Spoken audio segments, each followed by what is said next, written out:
अस्सलाम वालेकुम। Asia 41 news के साथ मैं हूं आपकी मेज़बान अन्ना अब्बास। खबर शामिल करते हैं झंग से। हमारे ब्यूरो चीफ राना मोहम्मद शाहिद के मुताबिक झंग बखर रोड बलोचिस्तान पेट्रोलियम नज़द मलुआना मोड़ के करीब रोड ट्रैफिक हादसे की इतला पर रेस्क्यू टीमें रवाना। झंग कॉलर की इतला के मुताबिक बस और डंपर में तसादुम हो गया। जंग रेस्क्यू 1122 की टीम ने जय हादसा पर पहुंचकर रेस्क्यू ऑपरेशन शुरू किया। तसादुम के नतीजे में 5 अफराद जख्मी हुए। 5 जख्मी में 3 अफराद इमरान वल्द इकबाल उम्र 35 साल, हबीबुल्लाह वल्द करीम बख्श उम्र 40 साल, नासिर वल्द कादिर उम्र 35 साल मामूली जख्मी हुए, जिनको मौका पर ही इब्तदाई तिब्बी इमदाद फराहम कर दी गई। जबकि 2 अफराद मजहर अब्बास वल्द आशिक हुसैन उम्र 31 साल, मोहम्मद मतीन वल्द अली मोहम्मद उम्र 45 साल शदीद जख्मी हो गए। रेस्क्यू एहलकारों ने बर वक्त रिस्पॉन्स करके शदीद जख्मियों को इब्तदाई तिब्बी इमदाद फराहम करके डिस्ट्रिक्ट हेडक्वार्टर अस्पताल मुंतकिल कर दिया।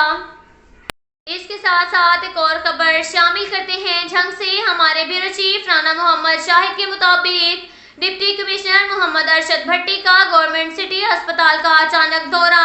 डिप्टी कमिश्नर ने डॉक्टर समेत स्टाफ की हाजिरी को चेक किया।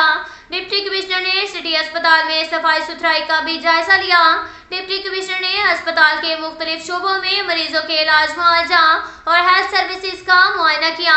डिप्टी कमिश्नर ने मरीजों और लवाहिकीन से इलाज मुआवजा और तिब्बी सहूलियात के बारे में फराहमी दरियाफ्त की। डॉक्टरों स्टाफ तिब्बी सहूलियात समेत आला नज़्म व नस्क बरकरार रखने में कोई कसर उठा ना रखें। गवर्नमेंट सिटी अस्पताल की कारकर्दगी और सर्विसेज को मजीद बेहतर बनाने के लिए मुनज़्ज़म हिकमत अमली मुरतब की जाए। अवाम को उनकी दहलीज पर मुफ्त तिब्बी सहूलियात फराहम करने का अज़म रखते हैं। सिटी अस्पताल के तिब्बी और इंतजामी अमूर में मजीद बेहतरी लाने के लिए तमाम मुयस्सर वसाइल को बुरकार लाएंगे। डिप्टी DHO सिविल अस्पताल पर बोझ कम करने के लिए सिटी अस्पताल को जदीद तिब्बी सहूलियात से आरास्ता किया जाएगा।